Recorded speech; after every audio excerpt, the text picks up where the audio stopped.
Welcome to the Arizona State Football Insiders.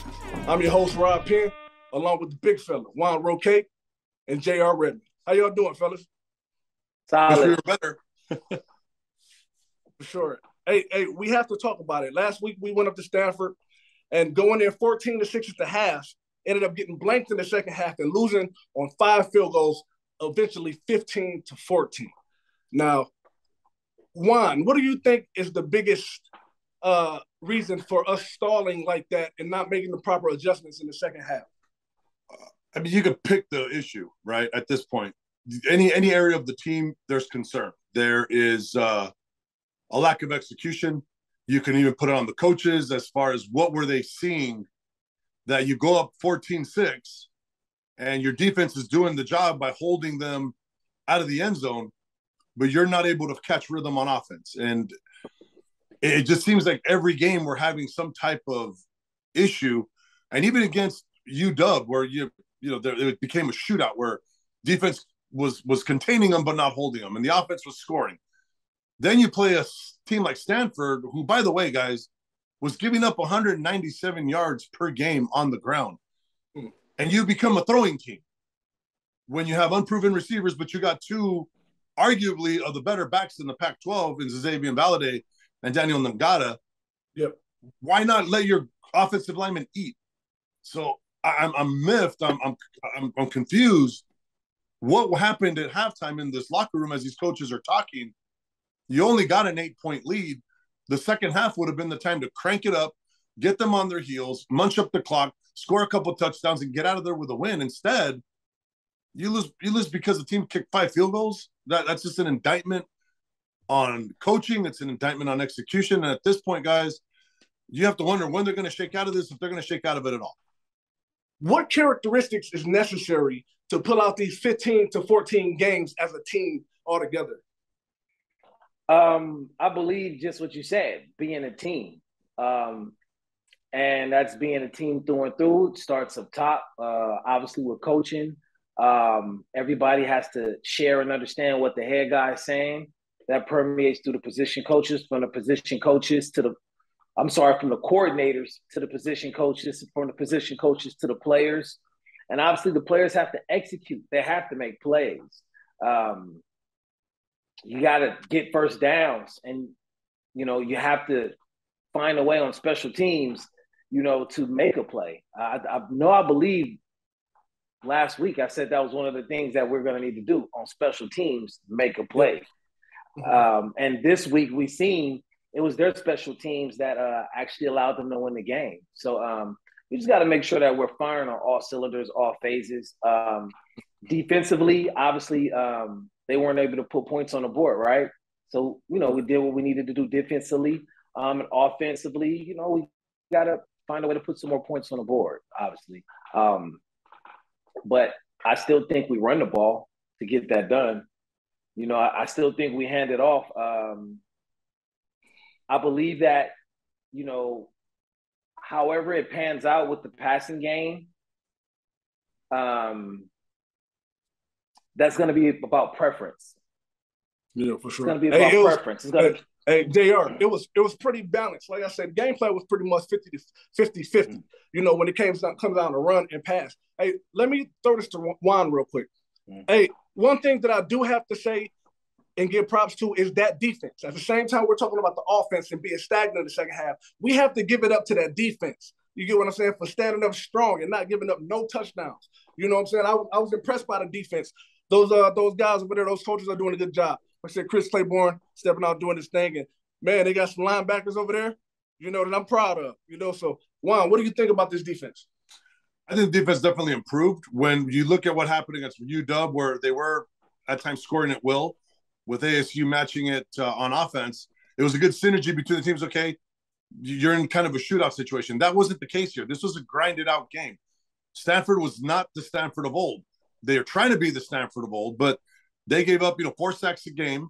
They were not very strong in the run game. So our defense did their job. They came into that game and they held them. When you only get a team to score 15 points and you're at home, your expectation is to score 40 points, 28 points, 35 points, whatever points, as long as it's more than what the other guys are scoring. And ASU right now is scoring 25 points a game. That is not winning football on offense. They got to figure out a way to get more points on the board. They got to figure out a way to complement that defensive effort. The defense, again, one of my keys was to Tanner, right? Pressure the quarterback. They did that. They had 4 sacks. That's what Stanford's been giving up all season. So our defensive linemen stepped up. Our linebackers stepped up. DB stepped up. And in essence, on offense, just laid an egg and shouldn't have laid an egg. You know, Zazavian and Nangata, I think, combined for about 130 yards. Stanford was giving up 196, guys, or 197. That shouldn't have been a balanced game. That should have been 75% run, 25% pass, and let your horses freaking run. And it's heartbreaking to see a defensive effort like that go to waste. Yeah. So next week, we're going to Colorado. Colorado comes in 1-6. You know, last week they got blown out by Oregon State. I think it was 42-9. You know, at the same time, they're having some quarterback issues as we are. But, you know, this week we heard that Sean Aguano, Coach Aguano, was going to actually take over the offensive play calls. What do we need in this game to really, you know, come out and get that much-needed victory from a 1-6 team that obviously doesn't have anything to give, you know, on a national level? So, Juan? Well, I think that, one, don't expect that they're going to let you beat them. You know, they also lost their head coach a few weeks back. Carl Durrell was let go. So they have an interim coach. They're playing at home. They're playing for pride. It's still college football. It's still about execution. It's still about preparation.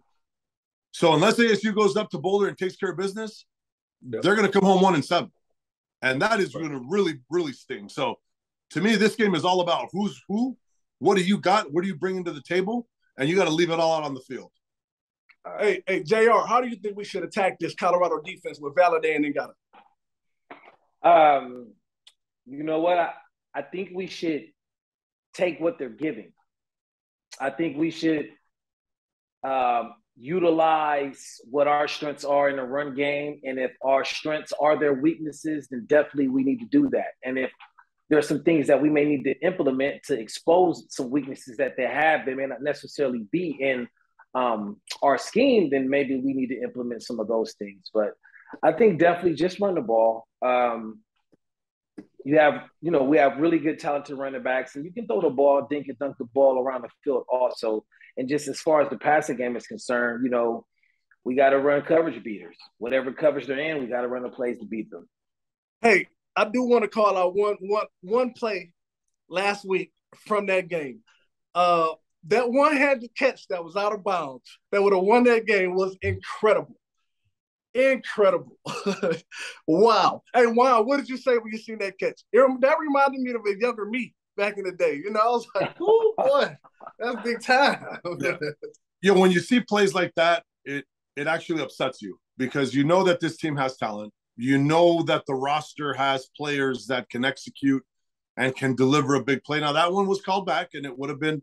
But when you think about the time of the game, the pressure, having to execute and having to come through at that moment, and Badger almost pulled it through. He almost did it. Yeah. But it's upsetting because where was that the other 59 and a half minutes? Where was that in the second quarter? Where was that in the third quarter? And this has been the Achilles heel of this team is that they show flashes at times, which make you think, wow, these guys are turning a corner. And then they do something like the second half last week. So we need the ASU that played UW. We need that team. We need those guys, not the team that played EMU, not the team that played Utah, not the team that played Stanford. If that Sun Devil group that played Washington can keep together for the rest of the season and play like that to that level, is it Bourget? Is it Jones? I mean, there's a quarterback controversy again. I mean, that shouldn't be happening at this point of the season. But nonetheless, you know, that's what it is. But they just need to figure out a way to beat the Devils that played UW a couple of weeks ago. Yeah, there you go. Now, JR, what you playing with a load of great quarterbacks in your time, how important is ball placement in the quarterback battle? Ball placement in regards to throwing the ball, or like, what do you mean by all right, say for instance, last week, this past weekend with the Patriots, They had Zappe, if I'm saying his name correctly, and they had Jones, pretty much having a quarterback battle. And the passes that Zappe was completing, they were where that ball was supposed to be. Now, I have to call it out. Last week, Emory, that last play of the game, Emory threw him out of bounds. That was a big deal. That he had to go back for it and be out of bounds. He had to go up one-handed and catch it and slide out of bounds. And he was wide open by 10 yards. Yep. Boy. Yeah, so in regards to that, ball placement is everything. I mean, when you have a chance to make a play, you got to make the play, right? You want to make the play. So just being able to make sure that if you need to pull a runner back or a receiver back from a hit that's coming, being able to slow him down, or whether it's flattening him out, if he's running a high angle and you want to flatten him out because the safety's coming over the top, or vice versa, right? If he's taking a low angle and you want him to go upfield, right? Ball placement is everything. Where you put the ball is where he's going to go and get it, obviously. And there's also some rules. Every route, right, has a rule, right? Whether it's timing or whether it's a spot that he's throwing to, right? Sometimes you're dealing with timing. Sometimes you're dealing with a spot. I might never see you run that flag route. I'm just throwing it at the back pylon. Hey, Jay, at the same time, the vertical that he ran, he stayed on top of the numbers as receiver principles are told. To be thrown out of bounds when you got 5 yards of real estate to the sideline. Oh yeah.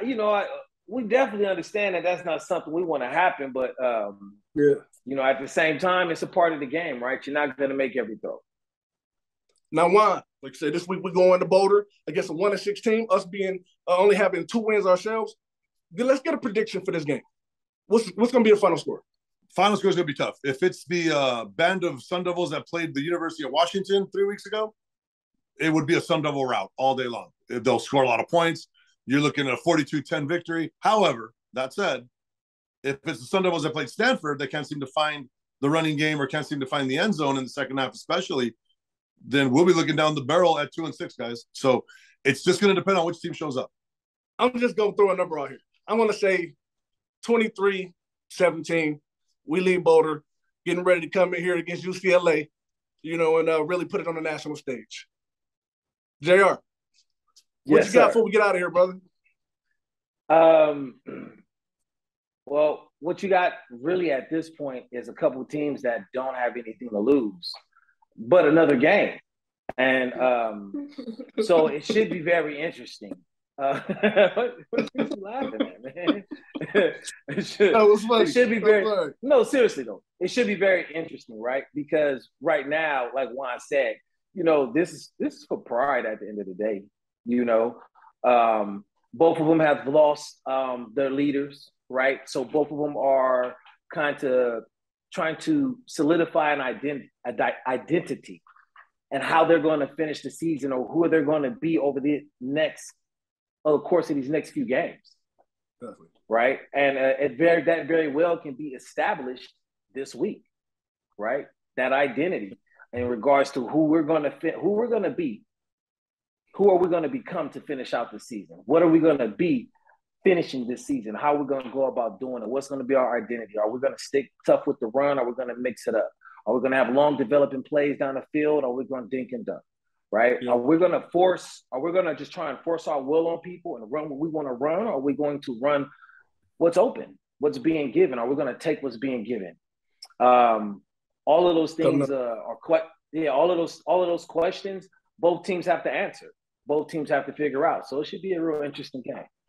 Before we get out of here, we'd like to say thank you for tuning in. Check us out on Stitcher. Check us out on Apple. Check us out on the Believe Network, YouTube, or ASAPelite.com. Hey, see you later.